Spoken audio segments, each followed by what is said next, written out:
Si tu n'as pas encore vu les parties 1 et 2, clique ici pour les découvrir. Si mes vidéos te plaisent, like et abonne-toi.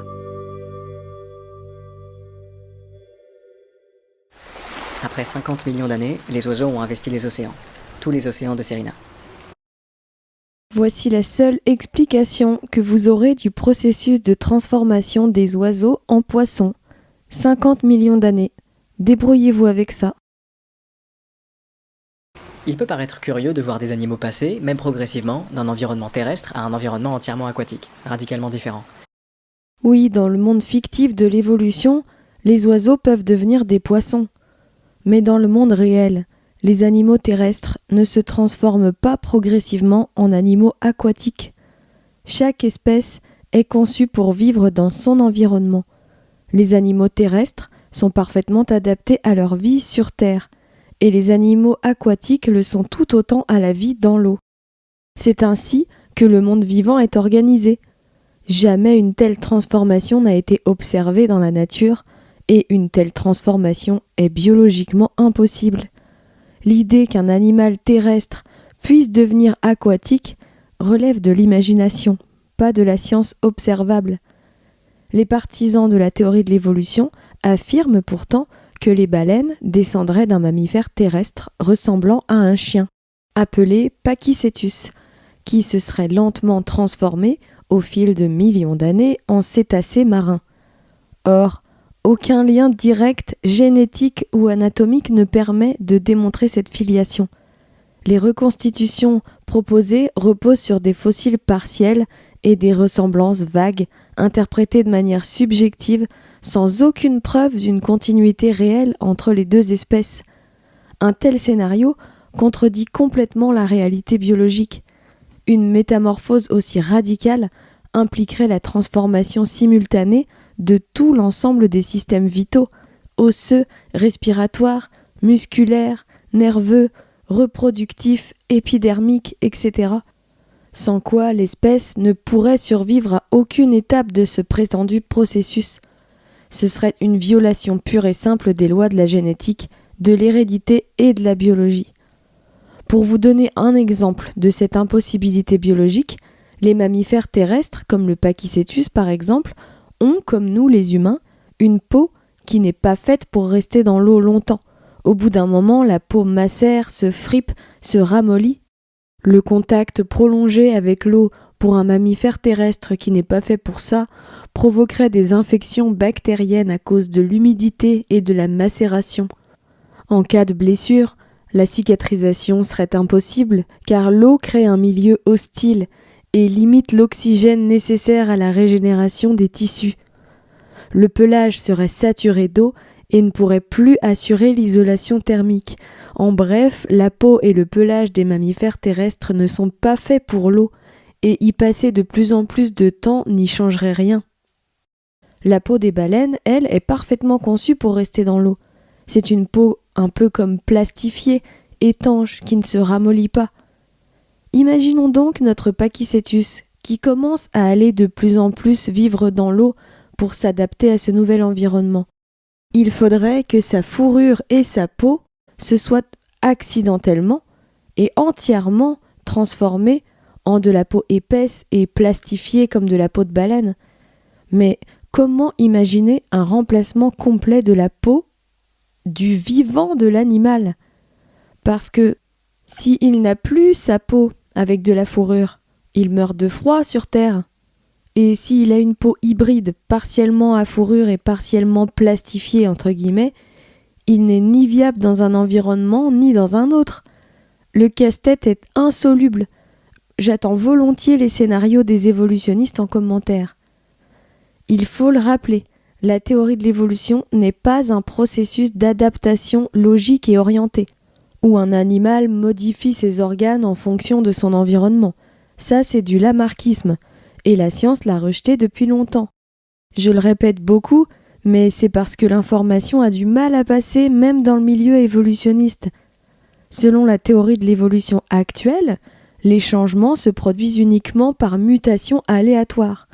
Autrement dit, l'espèce Pachycetus serait devenue baleine par hasard, par une suite de bugs génétiques qui, de manière miraculeusement cohérente, aurait abouti à un organisme parfaitement fonctionnel et optimal pour la vie marine.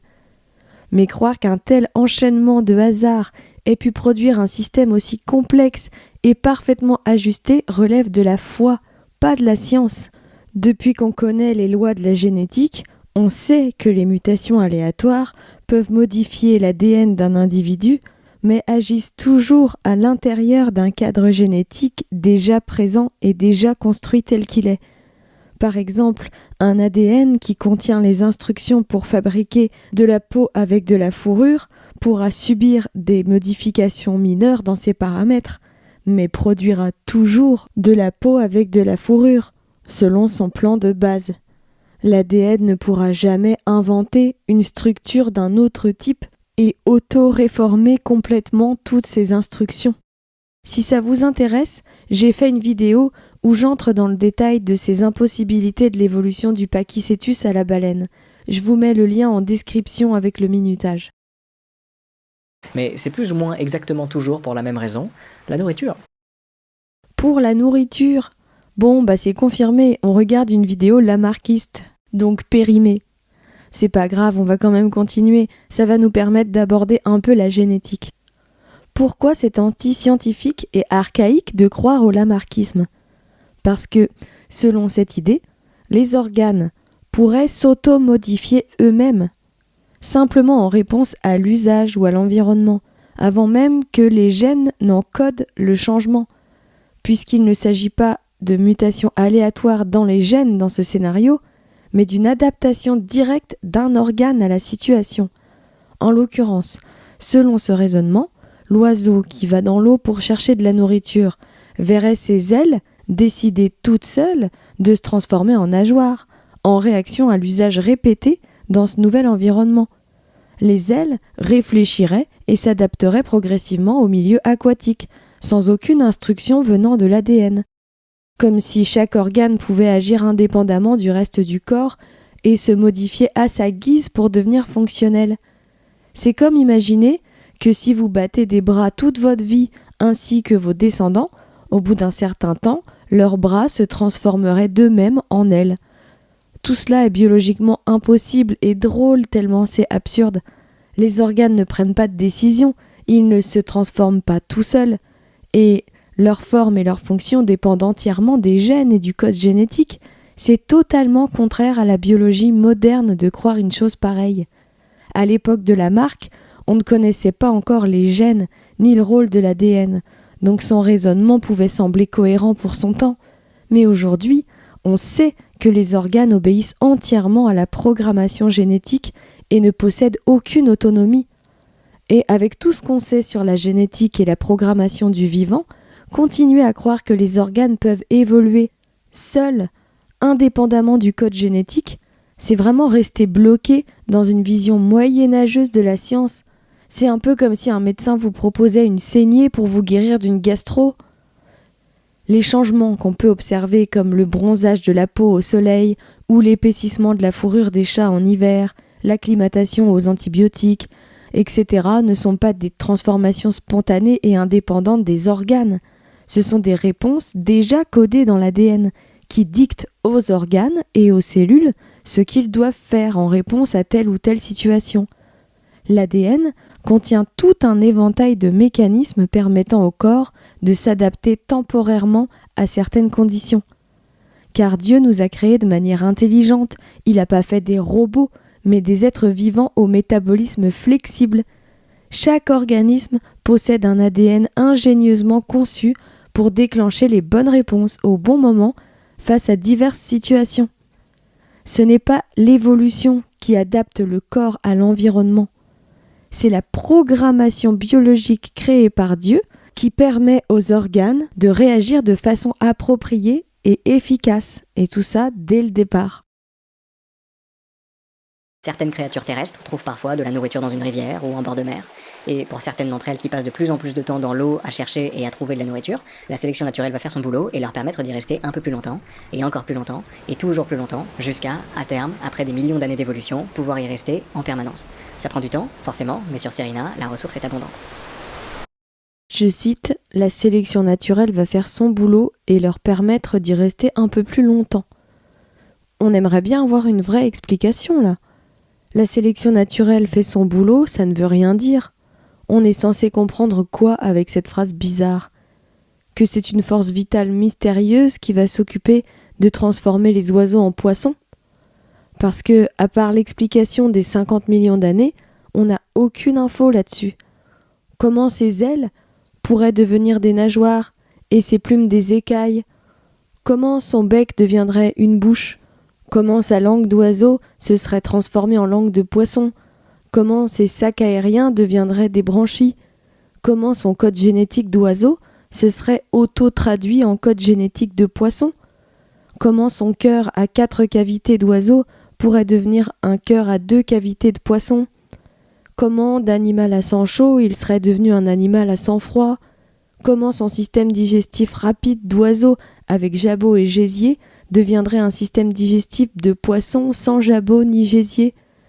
Et pour revenir au monde réel, puisque les évolutionnistes croient que les mammifères terrestres sont les ancêtres des cétacés, comment expliquent-ils biologiquement que leur système respiratoire, avec nez et bouche connectés comme nous, aurait pu devenir un système respiratoire complètement déconnecté entre les vents et la bouche comme chez les cétacés ? Comment aurait pu apparaître un système de sonar et un melon à partir de rien ? Comment son système de régulation thermique se serait transformé ? Et on peut aller encore plus loin, parce que les évolutionnistes affirment que les mammifères seraient eux-mêmes les descendants de genres de reptiles. Alors, comment seraient apparus la vessie et le vagin ? Car les reptiles ont un cloaque, et leurs déjections sont des fientes mêlées d'urate, ils n'urinent pas, ils n'ont pas de vagin ni de vessie. Comment serait apparu l'utérus ? D'un coup ? Oui, forcément, car avec un système reproductif atrophié, l'espèce ne pourrait du coup pas se reproduire et l'histoire s'arrête là. Les reptiles auraient donc arrêté de pondre des œufs d'un coup et se seraient mis à accoucher de leurs petits et à les allaiter ? Et comment seraient apparues les mamelles et les productions de lait ? On veut les réponses. Mais vous savez quoi, on les aura jamais, parce qu'elles n'existent pas, parce que tout ça est faux. Au nord, on trouve l'espèce des baleines-oiseaux. De grosses créatures, au nom pas franchement inspiré. Dans l'océan, vous l'avez peut-être déjà remarqué, le gigantisme est plus commun que sur la terre ferme. La poussée d'Archimède leur fait moins subir la gravité, l'absence de saison marquée dans l'océan permet une alimentation continue tout au long de l'année, le déplacement est aussi plus efficace dans l'eau, donc il est moins vorace en énergie, et en plus de ça, les grands corps ont un avantage thermique, ils sont moins sensibles au froid. Bref, plein de raisons qui font que certains animaux aquatiques deviennent géants, comme nos baleines-oiseaux. Ok, le gigantisme, c'est plus pratique, c'est plus avantageux. Mais ça l'est pour les baleines, pas pour les oiseaux. Il existe certaines espèces dont la taille finale peut varier selon la quantité d'espace, comme les carpes coilles, les tortues ou les iguanes, mais cette croissance relative à leur espace est inscrite dans leur ADN. C'est une spécificité propre à quelques espèces, mais ce n'est pas un trait de l'évolution spontanée et inédit. Est-ce que vous croyez vraiment que si on vous forçait à vivre dans l'eau, vos descendants deviendraient géants parce que ce serait plus pratique ? Donc selon l'évolution, comment cette transition phénoménale aurait été biologiquement possible ? On ne sait pas. Tout ce qu'on sait, c'est que les oiseaux sont devenus des baleines-oiseaux et que les pachycétus sont devenus des baleines. Voilà ce qu'est la théorie de l'évolution, de vieilles histoires improbables et absurdes que vous devez croire sur parole. Et ce que je trouve fascinant et effrayant, c'est que ça fonctionne, les gens y croient. Enfin, pas vous, j'espère. Ces animaux se nourrissent de poissons, de plancton et d'autres invertébrés marins. Leurs ailes ont évolué de manière à servir de nageoires. Leurs corps sont presque totalement dépourvus de plumes, recouverts d'une police, et ils se maintiennent au chaud grâce à une épaisse couche de graisse isolante. Encore la même question. Comment se seraient produites toutes ces transformations ? Par quel processus ? Comment des animaux auraient pu survivre avec des organes atrophiés et d'autres en cours de construction pendant des millions d'années ? Ou est-ce que ça se serait fait subitement par des mutations aléatoires, miraculeusement cohérentes, qui auraient fait naître des oisillons avec des nageoires fonctionnelles, par exemple ?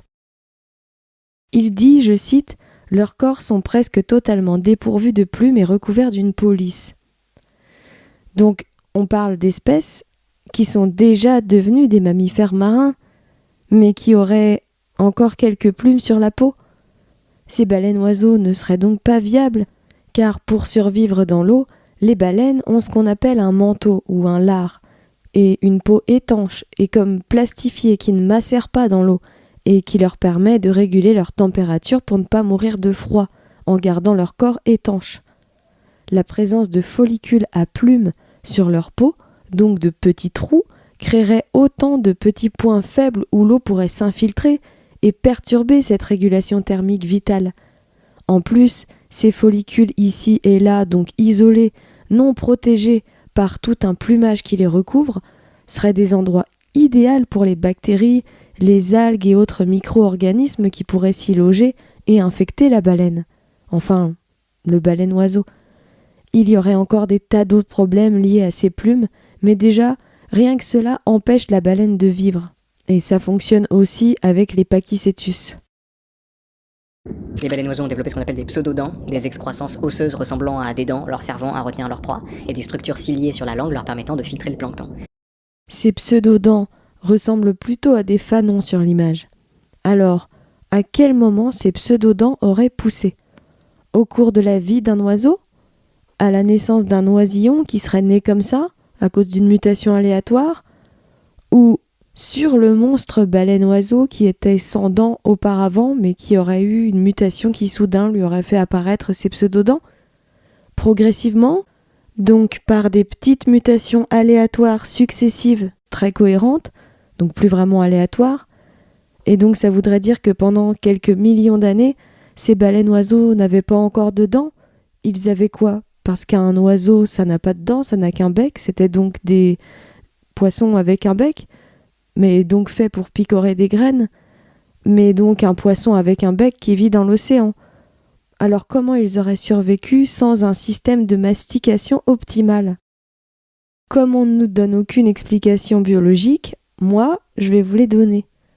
Pour qu'un système de mastication fonctionne, donc dents, mâchoires, muscles, nerfs, os du crâne, etc., toutes les composantes doivent être opérationnelles en même temps. C'est ce qu'on appelle la complexité irréductible. Certaines structures biologiques très complexes, comme le système de mastication de la baleine, ne peuvent fonctionner que si tous leurs éléments sont présents dès le départ. S'il en manque un seul, le système ne peut pas accomplir sa fonction.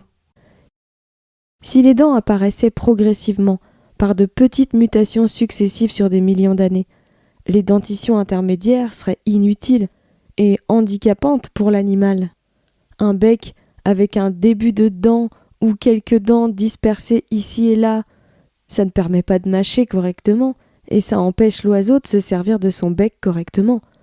L'oiseau ne pourrait donc pas se nourrir et mourrait. Et surtout, comme on l'a vu au début, les mutations aléatoires ne créent jamais de matériel nouveau. Mais imaginons un miracle, une mutation qui fait pousser progressivement une dent ici ou là dans le bec. Ça ne donnerait aucun avantage, au contraire. La sélection naturelle ne pourrait donc pas retenir ces mutations, parce qu'elles seraient handicapantes, tant que l'ensemble du système ne serait pas complet. Tout système, un bec ou tout autre organe, doit fonctionner intégralement dès le départ, comme une machine. Si vous avez le tuyau de l'aspirateur mais pas le reste, ça sert à rien. Il faut la machine complète pour se servir de l'objet, et l'électricité, et les câbles.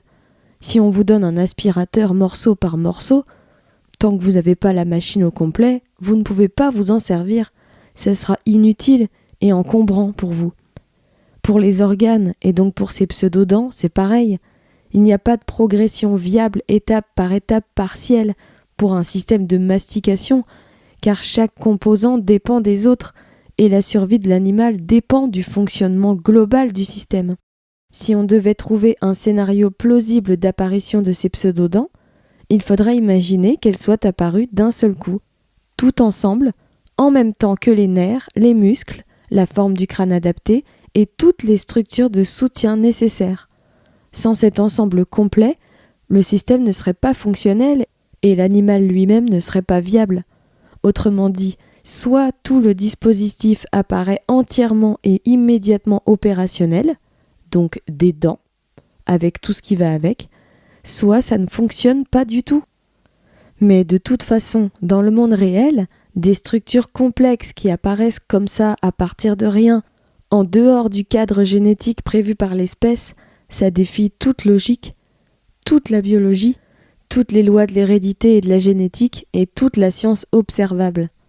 Conclusion. L'évolution fonctionne peut-être dans les mondes fictifs sur Internet et dans les livres, mais pas dans le monde réel. Quelques dizaines de millions d'années plus tard, on trouve dans les océans le snark géant, dont le clade est issu de mollusques gastéropodes ayant radicalement convergé vers une forme de poisson-raie. Toujours pas d'explication. Comme le baleine-oiseau, il possède de grandes nageoires et une bouche large avec des structures filtrantes pour capturer le plancton. C'est très inventif, mais tout ça serait apparu comment ? À la même époque, on trouve aussi la baleine râteau, qui, elle, a évolué à partir d'un des poissons initialement amenés sur Sirina. Cette créature a développé une méthode d'alimentation par fouissage-filtration, en raclant le fond marin, en aspirant l'eau, puis en la recrachant tout en filtrant et en gardant les organismes qui y étaient cachés. Beaucoup d'imagination, mais toujours aucune explication biologique de toutes ces transformations anatomiques, à part les millions d'années bien sûr. C'est rigolo, non ? Qu'on ait des organismes issus d'oiseaux, de mollusques et de poissons qui se sont développés de manière similaire. Et c'est pas une coïncidence, c'est ce qu'on appelle la convergence évolutive, quand des animaux différents sont placés face à des pressions sélectives qui les font évoluer de manière similaire. Dire que les ressemblances entre espèces viennent de la convergence évolutive, mais sans prouver que l'évolution a eu lieu, c'est aussi crédible que de prétendre que les nouvelles technologies apparaissent parce que des voyageurs du temps les ont apportées. Les ressemblances entre espèces existent, tout le monde le constate. Mais prétendre que ces ressemblances prouvent l'évolution, c'est confondre l'observation et l'interprétation. Tant que rien ne démontre scientifiquement qu'une espèce peut réellement se transformer en une autre, on ne peut pas parler de convergence évolutive, c'est construire une théorie sur une hypothèse non prouvée. Et c'est là qu'on voit bien le côté archaïque de la théorie de l'évolution. Les évolutionnistes pensent que parce que certains animaux vivent dans des environnements semblables et font face aux mêmes défis, ils finiraient forcément par se transformer de la même façon et se ressembler. Jusqu'à pourquoi pas ne devenir plus qu'une mono-espèce si on suit leur logique jusqu'au bout. C'est absurde et ça va à l'encontre de ce qu'on observe. Dans la savane, par exemple, on trouve une diversité incroyable d'animaux très différents et qui vivent pourtant dans le même climat et qui font face aux mêmes conditions, aux mêmes défis. Prenons un exemple concret et réel. Sous le soleil brûlant de la savane, on observe que les espèces différentes qui y vivent possèdent des facultés et des anatomies très différentes les unes des autres, qui leur permettent de se protéger des mêmes conditions, donc de la chaleur et des rayons du soleil. On observe que les hippopotames n'ont presque pas de poils et sécrètent une sueur rougeâtre appelée sueur de sang, qui agit comme une véritable crème solaire naturelle, les protégeant des rayons UV et des infections. Les lions, eux, sont recouverts d'une épaisse fourrure qui réfléchit une partie du rayonnement solaire. Eux, ils ne transpirent pas. Leur régulation thermique se fait par la respiration, en haletant, pour évacuer la chaleur interne. Les éléphants possèdent une peau très épaisse et poreuse et régulent leur température par vasodilatation. Le sang circule plus intensément dans leurs grandes oreilles qu'ils agitent comme de véritables ventilateurs biologiques. Et en se baignant, l'eau s'infiltre dans les pores de leur peau, puis s'évapore lentement, leur offrant un rafraîchissement durable. Les girafes et les zèbres ont des motifs de couleur sur leur pelage et c'est ça qui régule leur température corporelle.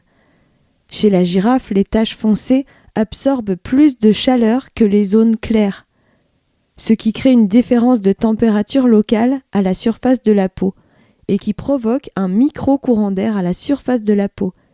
Les vaisseaux sanguins sous les taches foncées transportent la chaleur depuis l'intérieur du corps vers la peau, où elle peut être dispersée dans l'air grâce à ces micro-courants. En combinant ces mouvements d'air et le transfert de chaleur via le sang, la girafe perd de la chaleur plus efficacement, ce qui abaisse sa température corporelle, même sans transpirer. Etc. Il y a des tas d'autres exemples et c'est fascinant, car le fonctionnement de la création de Dieu est époustouflant d'ingéniosité. contrairement au roman évolutionniste qui est chiant comme la mort. Dans la réalité, on observe que dans un même environnement, les réponses biologiques sont totalement différentes selon les espèces.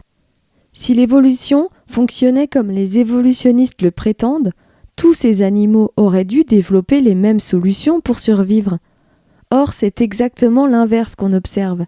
La diversité des réponses biologiques selon les espèces prouve l'ingéniosité d'une création intelligente et pas d'une uniformité de convergence évolutive. Et cette idée de convergence évolutive n'a même pas de sens dans le cadre de la théorie de l'évolution, parce que ça voudrait dire que tous les êtres vivants évolueraient vers la même chose selon leur environnement, ce qui est absurde, parce que même la théorie de l'évolution dit le contraire. Elle part d'une seule cellule simple qui aurait donné naissance à des millions de branches différentes, créant une diversité incroyable d'espèces. Ce que décrit l'évolution, c'est pas une convergence vers la similarité, mais au contraire un élargissement constant de la diversité et un accroissement des différences entre les espèces. Décidément, cette théorie de l'évolution n'est vraiment qu'une série de contradictions et de trucs qui tiennent pas la route. Par exemple ici nos oiseaux, nos mollusques et nos poissons, ils ont tous été placés face à des pressions sélectives similaires. L'abondance de plancton dans les mers polaires, la nécessité d'une propulsion efficace en milieu aquatique, etc. Pour les planctons, nos animaux ont tous développé à leur manière un système de filtration pour les piéger. Pour la propulsion, ils ont développé des nageoires à partir de membres différents. Pour les oiseaux à partir de leurs ailes, les mollusques à partir de leurs pieds, les poissons à partir de leurs nageoires. Selon cette logique, un organe pourrait se transformer en un autre, comme si un bras pouvait s'auto-transformer en nageoire ou qu'un organe pouvait un jour décider de s'auto-recycler spontanément pour une nouvelle fonction. Prenons un exemple concret pour le confronter à la réalité. Prenons le Pachycétus, le supposé ancêtre des baleines. Si on suit ce raisonnement, ce Pachycétus aurait eu un organe qui se serait auto-transformé en melon. Cet organe unique des cétacés utilisé pour l'écolocalisation. À partir donc d'un organe déjà présent dans la tête du Pachycétus. Mais lequel ? Le Pachycétus, d'après les fossiles, possédait un crâne de mammifère terrestre ordinaire, sans aucune trace de structure frontale comparable au melon. Il n'avait donc rien dans son anatomie qui aurait pu servir de base à un tel organe. Cette histoire des organes qui pourraient devenir autre chose ne fonctionne donc pas. Pour que la théorie tienne, il faut alors croire que le melon des cétacés serait apparu spontanément au cours de l'évolution des Pachycétus, et à partir de rien. Une création complète et parfaitement fonctionnelle sortie du néant. Or, une auto-création d'organes sortie du néant, ça n'existe pas dans le monde réel. Et là, il nous explique que les nageoires de ces poissons qui seraient les descendants des oiseaux dans la vidéo auraient évolué à partir de leurs ailes. Alors, puisqu'aucune explication biologique n'est donnée, on va faire le boulot. Est-ce que l'évolution d'ailes d'oiseaux en nageoires de poissons serait possible ? Ou non, regardons plutôt à travers le monde réel, ce que dit vraiment la théorie de l'évolution. Elle affirme que les nageoires des mammifères marins viendraient de la transformation des pattes de mammifères terrestres, donc du Pachycétus. Transformer une patte de mammifère terrestre en nageoire de baleine, enfin plutôt transformer 4 pattes de mammifères terrestres en nageoire de baleine simultanément, ne pourrait pas se faire avec seulement quelques mutations aléatoires accidentelles. Ça demanderait une métamorphose complète de l'animal, ultra synchronisée, de l'extérieur comme de l'intérieur. Il faudrait réorganiser complètement ses os, remodeler les muscles existants et en créer de nouveaux pour les nouvelles fonctions. Muscles qu'il faudrait relier au système nerveux, aux os, au cerveau, au système immunitaire, et idem pour les tendons et la peau. Il faudrait revoir la circulation sanguine de A à Z, transformer le système nerveux et ajouter des neurones et des connexions au cerveau pour programmer les nouvelles fonctions. Et il faudrait transformer complètement la colonne vertébrale et les programmes génétiques qui pilotent tous ces développements. Il faudrait aussi créer de toutes pièces et à partir de rien des membres palmés, donc des doigts plus nombreux ou plus longs, soudés entre eux et formant une surface plate, autrement dit, inventer un tout nouveau plan osseux. Il faudrait aussi créer des cartilages et des tissus de soutien pour rigidifier la nageoire, car les pattes n'en ont pas. Et bien sûr, envelopper les anciennes pattes d'une toute nouvelle structure musculaire et d'une nouvelle peau, d'une toute autre nature que la peau du Pachycétus pour que ces pattes ne nécrosent pas dans l'eau. Il faudrait aussi créer de toutes pièces et à partir de rien une queue horizontale pour la propulsion, car les nageoires servent seulement à la direction. Les mammifères terrestres ont des queues souples qui servent à l'équilibre, pas des ailes horizontales.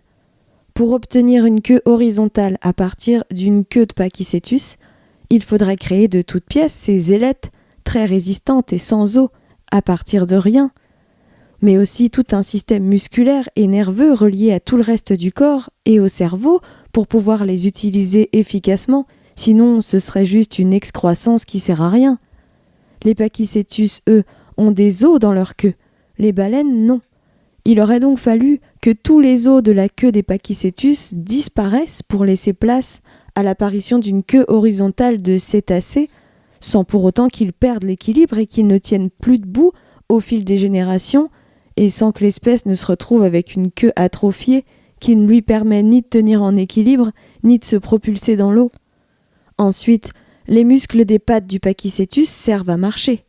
Pour nager, il faut inventer de toutes pièces des muscles spécifiquement conçus pour la nage, larges et plats, disposés autrement pour propulser l'eau avec de nouveaux tendons et de nouveaux points d'attache sur les os. Autrement dit, il faut concevoir un système de propulsion et il faut qu'il fonctionne du premier coup pour pouvoir propulser correctement, car un système inefficace aurait handicapé l'animal au lieu de l'aider, et comme vous l'avez compris maintenant, les animaux handicapés ne survivent pas dans la nature.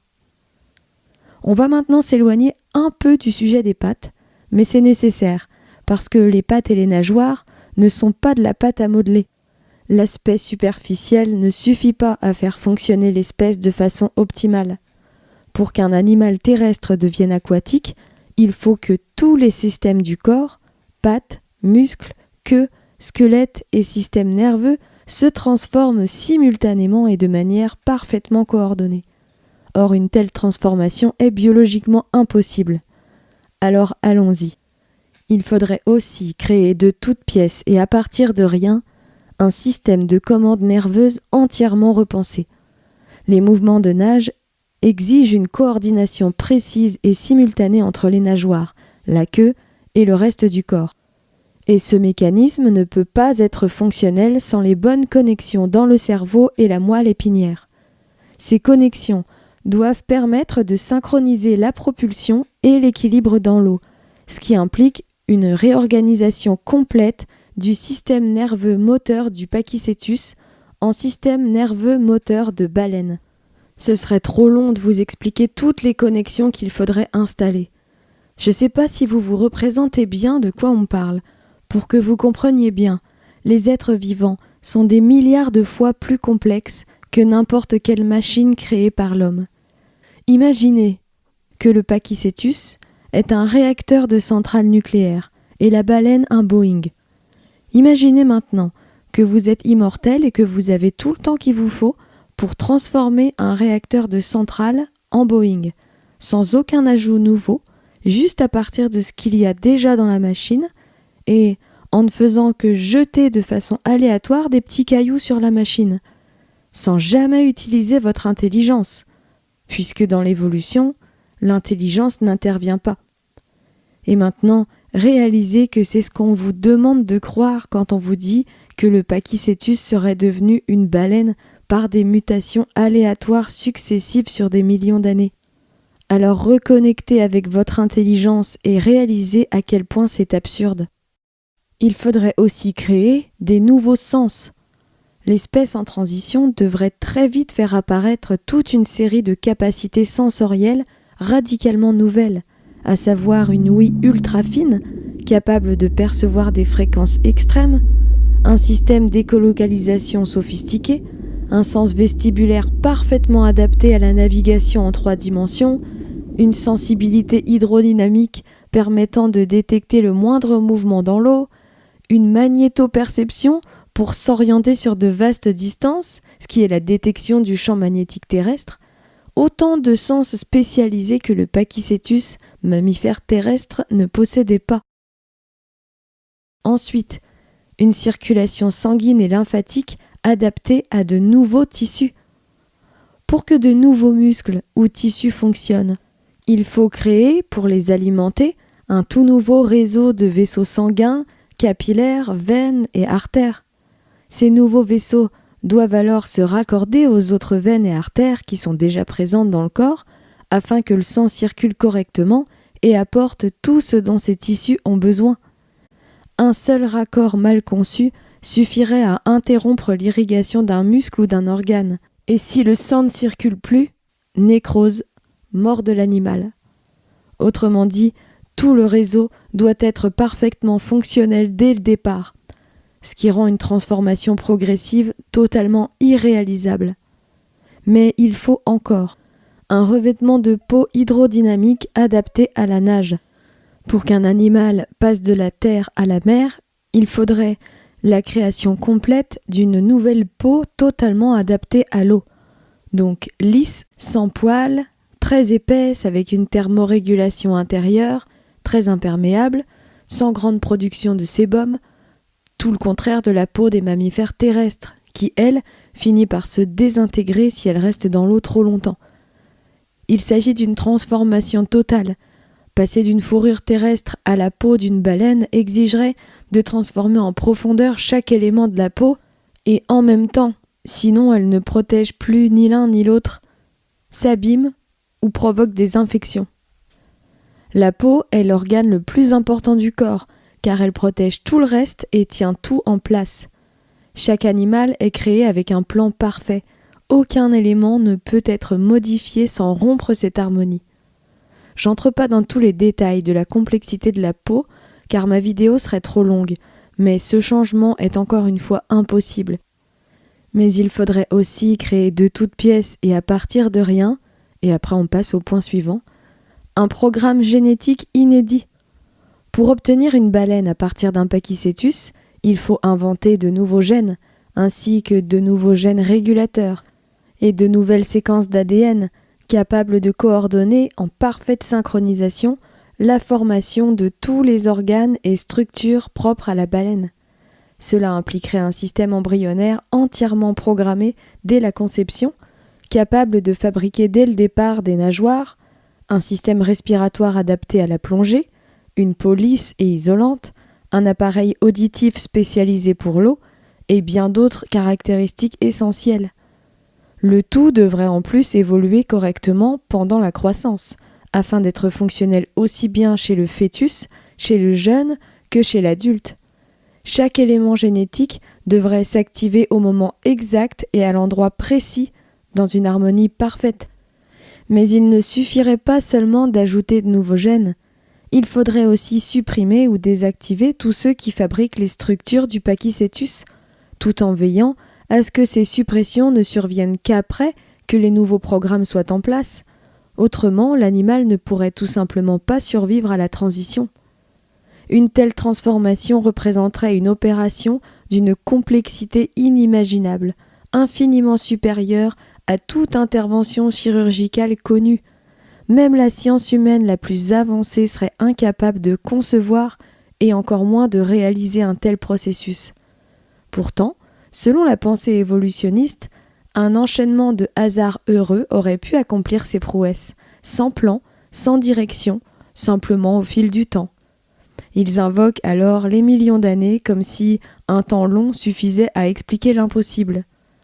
Mais si l'on imagine une quelconque réingénierie du vivant, ce qu'il faut bien comprendre, c'est qu'elle aurait impérativement dû se dérouler non pas progressivement sur des millions d'années, mais soudainement, de manière parfaitement coordonnée et simultanée pour que tout fonctionne immédiatement. Chaque changement devant être immédiatement fonctionnel et intégré à l'ensemble pour ne pas handicaper l'animal. Cette réingénierie nécessiterait aussi d'être supervisée par une intelligence bien supérieure à l'intelligence humaine, pour pouvoir réaliser des transformations aussi colossales jusque dans l'infiniment petit, car le moindre changement hasardeux aurait pour conséquence des gènes défaillants, des séquences ADN qui n'ont aucun sens, des organes incomplets, des fonctions mal connectées ou désynchronisées avec le reste du corps et des systèmes vitaux, nerveux, lymphatiques, circulatoires, thermiques, cérébraux, des veines non raccordées, un système nerveux incapable de gérer les nouvelles structures, ou une régulation thermique défaillante, etc. Ce qui aurait rendu toute survie de l'espèce impossible. Même avec toute la science moderne, personne ne serait capable de concevoir ou d'exécuter une telle prouesse.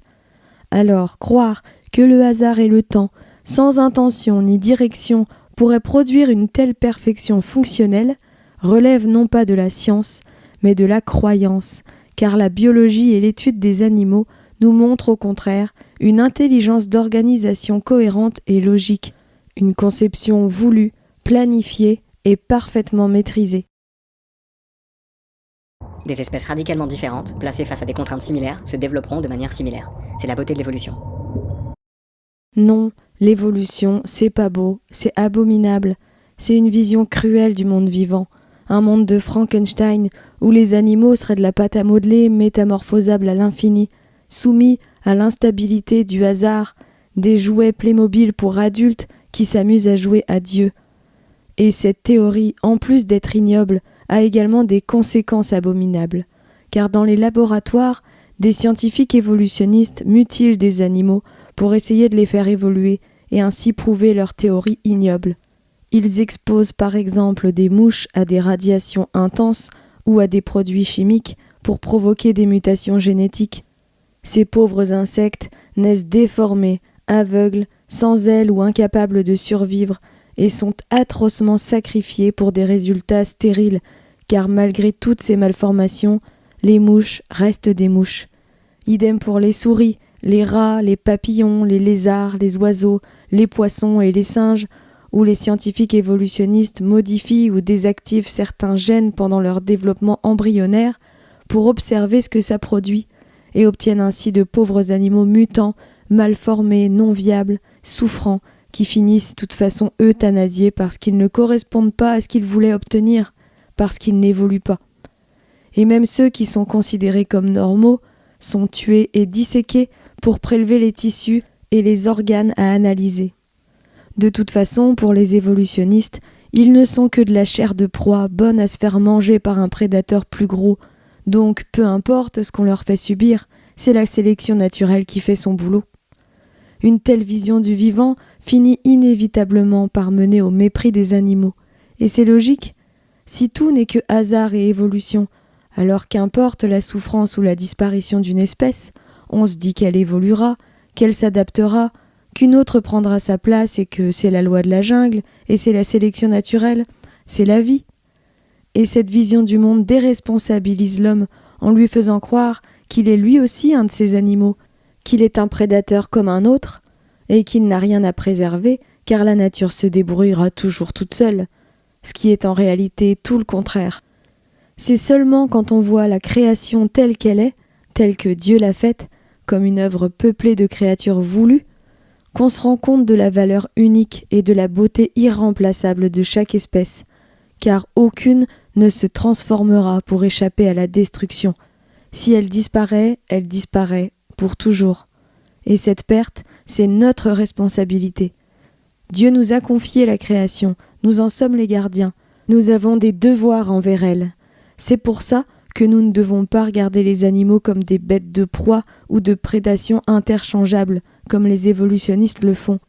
Mais nous devons les voir comme des êtres vivants uniques qui ont chacun leur place, leur fonction et leur dignité.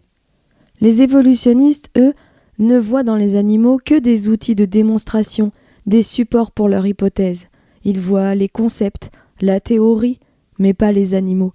Ils cherchent à comprendre les mécanismes de l'évolution et ils méprisent la valeur sacrée de la création. Nous ne devons pas nous laisser contaminer par leur vision orgueilleuse et froide du monde. Ensuite, je me répète, mais lui aussi, non, les animaux n'évoluent pas pour devenir approximativement les mêmes parce qu'ils seraient soumis aux mêmes conditions. D'ailleurs, sinon, ça voudrait dire qu'à force de millions et de millions d'années que les animaux évoluent, parce que ça commence à faire un sacré bout de temps dans leur théorie qu'on évolue. Tous les animaux marins ou terrestres devraient déjà être devenus les mêmes en fonction du climat. Dans la savane, il ne devrait y avoir plus qu'un mono-animal optimisé pour la chaleur extrême. Dans les marécages, plus qu'un mono-animal optimisé pour la vase, etc. C'est pas de la beauté, ça. C'est d'une fadeur et d'une monotonie extrême. Et c'est une bien pauvre vision du monde qui repose sur la capacité à ne pas se faire bouffer, à bouffer et à se reproduire. C'est laid, c'est chiant, c'est l'évolution. Vous vous rendez compte de ce que vous infligez à votre cerveau et à votre esprit si vous acceptez de croire des choses pareilles ? Non, vous n'êtes pas un animal brouillon qui finira par devenir comme les autres par convergence évolutive pour la survie. Vous avez été créé tel quel, humain, désiré par Dieu et créé à son image, avec une âme, un esprit et une destinée éternelle. Sortez-vous de cette prison mentale qu'est l'évolutionnisme, qui vous impose de croire que vous êtes une erreur du hasard et du temps, seul et livré à vous-même au milieu de la loi du plus fort et de la sélection pour la survie, obsédé par la prédation et par la reproduction. Tout ça, c'est faux. Vous avez du prix, et tout ce qui vous entoure a du sens et a été voulu. Et seul le créationnisme révèle cette beauté et ce sens profond. L'évolutionnisme, lui, ne fait que réduire le monde à un mécanisme froid et sans âme. Like cette vidéo, abonne-toi à ma chaîne et clique bien sur la cloche pour être informé des prochaines vidéos.